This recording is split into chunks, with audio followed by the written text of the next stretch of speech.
Camera వెనకాల ఉన్నారు, అదే తేడా. అది తప్ప ఇంకేం తేడా లేదు. I have the same rights what you have as a citizen and you have the same rights what I have as a citizen. I'm just a normal citizen of this country who just is in the film industry. That is the only difference. So please understand this. Whenever you pick up your phone and whenever you type, not for me, any celebrity, any politician, when you write bad words, it is not for us.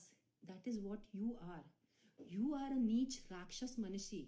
You are a సంస్కారాలు లేని మనిషి. Because మీకు సంస్కారాలు ఉంటే మీ చేతులు ఇలాంటి దానికి typing చేయరు, అంతే. That is full stop. మీరు ఇంత చెత్త బండు బూతులు మీరు పెట్టడానికి ఉంటే, కాశీకి ఒక ఫోటో ఉంది, నేను పెడతాను ఇన్స్టాగ్రామ్లో. రాత్రి రేట్ ఎంత? హౌ అంటే ఎలా? ఎవరిని రేట్ అడుగుతున్నారు? ఏంటి అడుగుతున్నావు నువ్వు రేట్? నీకు తినే పరిస్థితి లేదు, నా రేట్ ఏం పడుతావు నువ్వు? నేను కాశీలో మంచి బొట్టు ఉన్నాను, దేవి బట్లులో ఉన్నాను. మామూలుగా అంటే వీళ్ళు కొత్త స్టార్ట్ చేశారు బట్టలు గురించి, పెద్ద డిస్కషన్ స్టార్ట్ చేశారు. నేను అసలు అలాంటి బట్టలు వేసుకోనున్నా. నేను కాశీలో ఫుల్ ఇక్కడి నుంచి కవర్డ్ ఎర్ర బట్టలులో దేవి అమ్మవారు బట్టలులో బొట్టు పెట్టుకుని ఉంటే నీ నైట్ రేట్ ఎంత నాకు అడుగుతున్నారు? ఇది no this is not right. ఇది కరెక్ట్